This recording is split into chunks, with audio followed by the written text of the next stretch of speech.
स्वागत है आपका medical officers Rajasthan YouTube channel पर। आज हम एक बहुत ही दिलचस्प मेडिकल कंडीशन पर बात करने वाले हैं जिसके लक्षण काफी अलग और नाटकीय हो सकते हैं।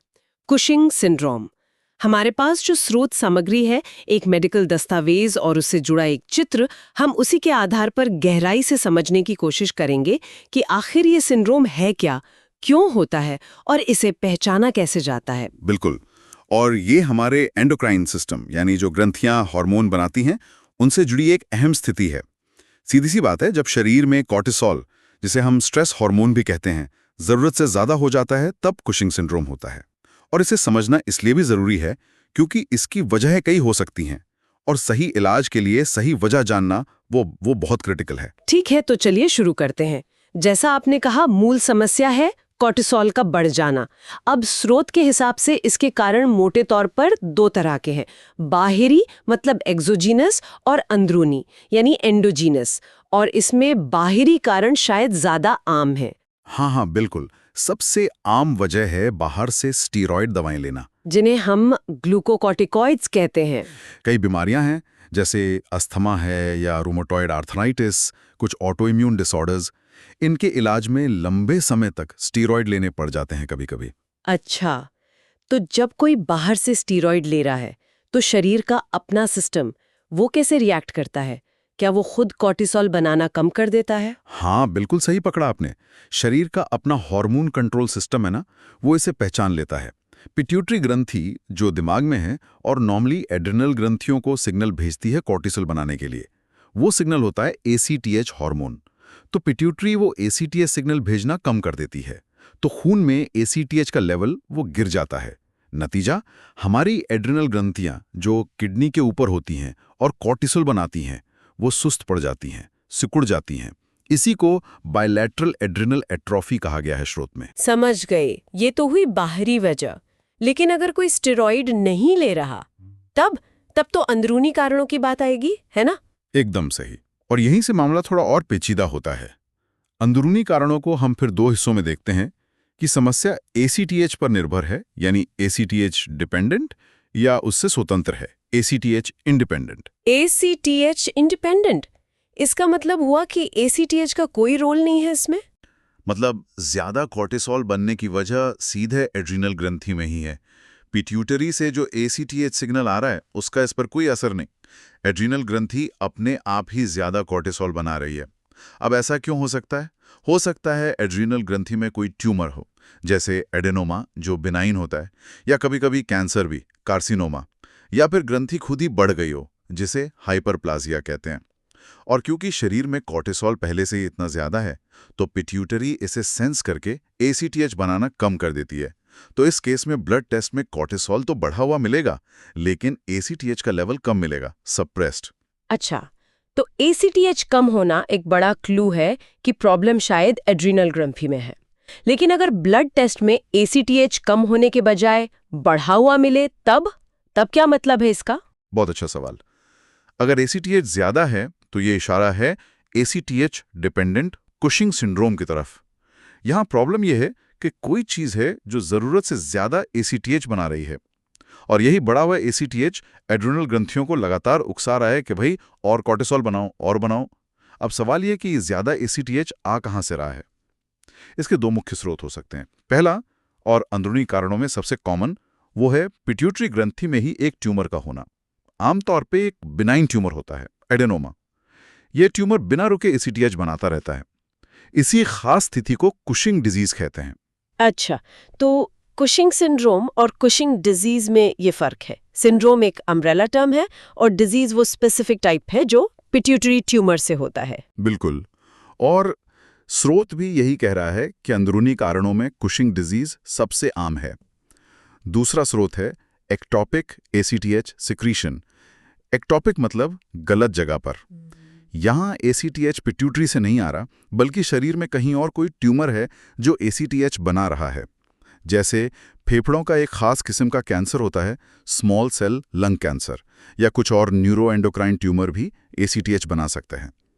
इस हालत में भी खून में ACTH और कॉर्टिसोल दोनों ही बढ़े हुए मिलेंगे। ओह, तो ये जानना कि ACTH ज्यादा है या कम, ये सिर्फ एक एकेडमिक बात नहीं है। इससे तो इलाज का पूरा रास्ता ही बदल जाएगा। मतलब एड्रेनल ट्यूमर का ट्रीटमेंट पिट्यूटरी ट्यूमर के ट्रीटमेंट से एकदम अलग होगा और एक्टोपिक का इन दोनों से अलग। ये समझना वाकई बहुत जरूरी है। चलिए अब लक्षणों पर आते हैं। स्रोत में कई शारीरिक बदलावों का जिक्र है और ये काफी दिखने वाले लक्षण होते हैं ना, जैसे चेहरे का एकदम गोल हो जाना, चांद जैसा सूजा हुआ, मून फेसेस कहते हैं इसे, फिर गर्दन के पीछे कंधों के बीच में फैट का जमाव, एक कुबड़ जैसा, बफलो हम्प। ये नाम भी बड़े अजीब है। हाँ, ये नाम इनके दिखने पर ही रखे गए हैं और ये लक्षण काफी टिपिकल होते हैं।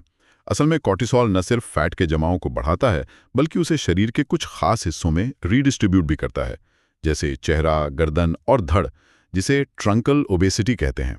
इसके पीछे के बायोकेमिकल कारण थोड़े जटिल हैं, पर यह हार्मोन का फैट तोड़ने और बनाने पर शरीर के अलग अलग हिस्सों में अलग अलग असर से जुड़ा है। और स्रोत में ये भी था कि धड़ तो मोटा हो जाता है पर हाथ पैर पतले रह जाते हैं, त्वचा भी पतली हो जाती है और आसानी से चोट लग जाती है, मतलब नील जल्दी पड़ते हैं।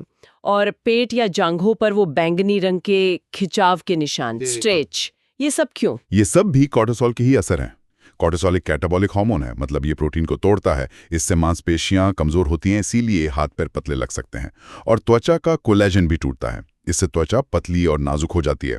और जब पतली त्वचा खींचती है तो नीचे की ब्लड वेसल्स दिखने लगती हैं, इसीलिए वो स्ट्रे बैंगनी रंग के दिखते हैं। इनके अलावा और भी सीरियस चीजें हैं, जैसे हाई ब्लड प्रेशर, हाइपरटेंशन, बिल्कुल, और ब्लड शुगर का बढ़ना, हाइपरग्लाइसीमिया, यहाँ तक कि इंसुलिन रेजिस्टेंस पे। बिल्कुल। कॉर्टिसोल ब्लड प्रेशर बढ़ाने वाले कई मैकेनिज्म को एक्टिवेट करता है और साथ ही ये लिवर को ज्यादा ग्लूकोज बनाने के लिए उकसाता है और शरीर की कोशिकाओं के इंसुलिन के प्रति सेंसिटिविटी को कम कर देता है। नतीजा, ब्लड शुगर लेवल बढ़ जाता है, डायबिटीज का खतरा भी बढ़ जाता है और इम्यून सिस्टम पर भी असर पड़ता है, मतलब इन्फेक्शन से लड़ने की ताकत कम हो जाती है, इम्यूनोसप्रेशन। हाँ, ये कॉर्टिसोल का एक बहुत जाना माना प्रभाव है। ये इम्यून सिस्टम की कोशिकाओं की एक्टिविटी को दबा देता है। थोड़े समय के लिए तो ये सूजन कम करने में मददगार होता है, इसीलिए स्टेरॉयड दवा की तरह इस्तेमाल होते हैं, पर लंबे समय तक कॉर्टिसोल ज्यादा रहे तो शरीर इन्फेक्शन से ठीक से लड़ नहीं पाता और ये इम्यून सिस्टम का दबना मरीजों को आम इन्फेक्शंस के लिए भी ज्यादा वल्नरेबल बना देता है। डॉक्टरों के लिए ये ध्यान रखने वाली बात है। महिलाओं में मासिक धर्म की गड़बड़ी, अमेनोरिया या चेहरे पर अनचाहे बाल, हर्स्यूटिज्म, ये भी हो सकते हैं। जी हाँ। और हड्डियों का कमजोर होना, ऑस्टियोपोरोसिस, बच्चों में ग्रोथ का रुक जाना, ग्रोथ रिस्ट्रिक्शन और कोलेस्ट्रॉल का बढ़ना, ये सब भी लिस्टेड है। जी हाँ, ये सभी कॉर्टिसोल के शरीर पर कितने फैले हुए असर हैं ये दिखाते हैं। ये सेक्स हार्मोन्स का बैलेंस बिगाड़ सकता है, हड्डियों से कैल्शियम निकलने को बढ़ा सकता है और उनके बनने को धीमा कर सकता है। बच्चों में ग्रोथ हार्मोन्स में दखल दे सकता है, फैट मेटाबॉलिज्म को बदलकर कोलेस्ट्रॉल भी बढ़ा सकता है। एक बात यहां मैं साफ करना चाहूंगा, स्रोत में नियोप्लाज्म यानी ट्यूमर को लक्षणों की लिस्ट में रखा गया है, लेकिन जैसा हमने पहले बात की, ट्यूमर चाहे वो एड्रिनल हो, पिट्यूटरी हो या एक्टोपिक, वो कुशिंग सिंड्रोम का लक्षण नहीं है बल्कि उसका एक संभावित कारण है। हाँ, ये क्लैरिफिकेशन जरूरी था। तो अब मान लीजिए किसी मरीज में ये लक्षण दिख रहे हैं, डॉक्टर के मन में पहला सवाल आएगा, क्या वाकई कॉर्टिसोल ज्यादा है? यहीं से निदान की पहेली शुरू होती है। स्रोत कुछ शुरुआती जांचों, स्क्रीनिंग टेस्ट्स का जिक्र करता है। एक तो है 24 घंटे के यूरिन में फ्री कॉर्टिसोल नापना, दूसरा देर रात के सलाइवा यानी लार में कॉर्टिसोल देखना, और तीसरा एक खास टेस्ट है, overnight low dose dexamethasone suppression test. इसमें रात को डेक्सामेथासोन की छोटी डोज देकर सुबह कॉर्टिसोल देखते हैं। यही है ना? हाँ, बिल्कुल। ये तीनों ही शुरुआती टेस्ट ये कंफर्म करने के लिए हैं कि क्या सच में शरीर में कॉर्टिसोल जरूरत से ज्यादा है। नॉर्मली कॉर्टिसोल का लेवल दिन में बदलता है, सुबह ज्यादा, रात में कम। इसलिए 24 घंटे का यूरिन या देर रात की लार जांच ये ज्यादा भरोसेमंद तस्वीर देते हैं। और डेक्सामेथासोन टेस्ट, हाँ, ये डेक्सामेथासोन टेस्ट काम कैसे करता है? मतलब नॉर्मल इंसान में सुबह कॉर्टिसोल कम क्यों हो जाता है इससे? देखिए, डेक्सामेथासोन एक बहुत पावरफुल सिंथेटिक कॉर्टिसोल जैसा ही है। जब हम इसे बाहर से देते हैं तो नॉर्मल पिट्यूटरी ग्रंथि इसे महसूस करती और समझती है कि शरीर में कॉर्टिसोल काफी है, तो नेगेटिव फीडबैक लूप के कारण वो ACTH बनाना बंद कर देती है। जब ACTH नहीं बनेगा तो एड्रिनल ग्रंथि भी कॉर्टिसोल नहीं बनाएगी। इसलिए अगली सुबह ब्लड में कॉर्टिसोल का लेवल बहुत कम, मतलब सप्रेस्ड मिलता है। लेकिन अगर किसी को कुशिंग सिंड्रोम है किसी अंदरूनी वजह से, तो उसका शरीर इस नेगेटिव फीडबैक का ठीक से जवाब नहीं देता और सुबह भी कॉर्टिसोल का लेवल ज्यादा ही बना रहता है। समझ गई। तो अगर इन शुरुआती जांचों में से कोई पॉजिटिव आती है, यानी कॉर्टिसोल ज्यादा होने का संकेत मिलता है, तब अगला कदम क्या होता है? तब अगला और शायद सबसे जरूरी कदम है खून में ACTH का लेवल मापना। जैसा हमने पहले बात की थी, ACTH का लेवल ही हमें बताएगा कि समस्या ACTH डिपेंडेंट है या ACTH इंडिपेंडेंट। ये डायग्नोसिस को सही दिशा देने वाला पॉइंट है। तो अगर ACTH कम आता है, सप्रेस्ड, अगर ACTH कम है तो मतलब पिट्यूटरी तो अपना काम ठीक कर रही है, बढ़े कॉर्टिसोल को देखकर ACTH कम कर रही है, लेकिन एड्रीनल ग्रंथि उसकी सुन नहीं रही है, खुद ही ज्यादा कॉर्टिसोल बना रही है, तो शक सीधा एड्रीनल ग्रंथि पर जाता है। या तो ट्यूमर है या हाइपरप्लेजिया, या फिर हमें यह भी याद रखना है कि शायद मरीज बाहर से स्टेरॉइड ले रहा हो। स्रोत के फ्लोचार्ट के हिसाब से ऐसे में अगला कदम एड्रीनल ग्रंथियों की इमेजिंग जैसे CT या MRI करवाना होता है, ताकि वहां कोई प्रॉब्लम है या नहीं ये देखा जा सके। और अगर ACTH ज्यादा आता है, एलिवेटेड, अगर ACTH ज्यादा है तो ये ACTH डिपेंडेंट कुशिंग सिंड्रोम है। मतलब कोई चीज है जो जरूरत से ज्यादा ACTH बना रही है। अब सवाल ये कि वो चीज पिट्यूटरी ग्रंथि में बैठा ट्यूमर है यानी कुशिंग डिजीज, या शरीर में कहीं और छुपा एक्टोपिक ट्यूमर है। हाँ, इन दोनों में फर्क करना बहुत जरूरी है। इसके लिए क्या टेस्ट है? स्रोत में high dose dexamethasone suppression test और CRH स्टिमुलेशन टेस्ट का जिक्र है। सही, ये टेस्ट इल टर्म्ड कंडीशंस में फर्क करने में मदद करते हैं। High dose dexamethasone suppression test में डेक्सामेथासोन की ज्यादा मात्रा दी जाती है। लॉजिक ये है कि पिट्यूटरी ट्यूमर जो कुशिंग डिजीज में होता है वो पूरी तरह से अनकंट्रोल्ड नहीं होता। वो हाई डोज डेक्सामेथासोन के नेगेटिव फीडबैक को कुछ हद तक रिस्पॉन्ड करता है, तो ACTH बनाना कम कर देता है, जिससे कॉर्टिसोल का लेवल भी कुछ हद तक, आमतौर पर 50% से ज्यादा सप्रेस हो जाता है।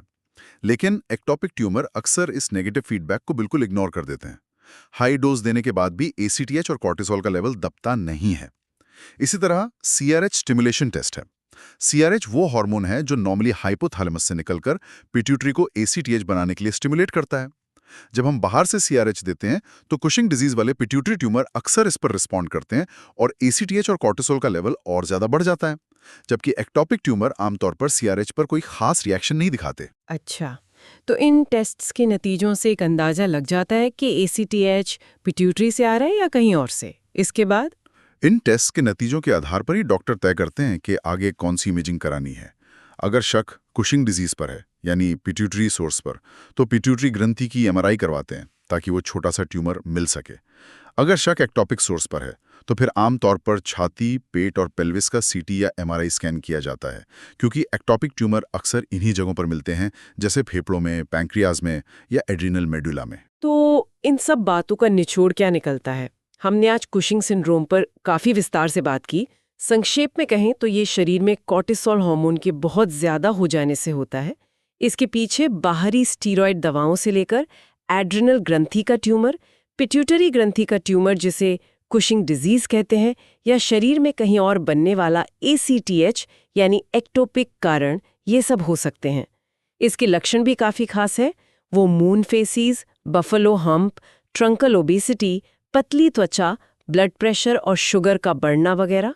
और इसका पता लगाना एक सिस्टमैटिक प्रोसेस है। पहले स्क्रीनिंग टेस्ट से कॉर्टिसोल ज्यादा होने की पुष्टि करना, फिर ACTH लेवल से तय करना कि ये ACTH डिपेंडेंट है या इंडिपेंडेंट, फिर जरूरत पड़ने पर डेक्सामेथासोन या CRH टेस्ट से सोर्स का अंदाजा लगाना, और आखिर में इमेजिंग से उस सोर्स यानी ट्यूमर वगैरह को खोजना। बिल्कुल सही सारांश है। और देखिए, इस पूरी चर्चा से एक बात और साफ होती है, कुशिंग सिंड्रोम की ये जो जटिल डायग्नोस्टिक प्रक्रिया है, ये हमें सिखाती है कि एंडोक्रिन यानी हार्मोन से जुड़ी बीमारियों में एक व्यवस्थित स्टेप बाय स्टेप अप्रोच कितनी जरूरी है।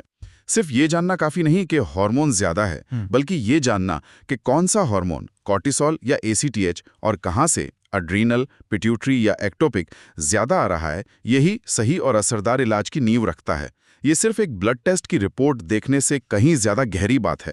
और शायद श्रोताओं के लिए सोचने वाली बात ये हो सकती है किसी बीमारी के निदान की इस तरह की जटिल मल्टी स्टेप प्रक्रियाओं को समझना और उन्हें सही तरीके से इस्तेमाल करना रोजमर्रा की मेडिकल प्रैक्टिस को कैसे बेहतर बनाता है।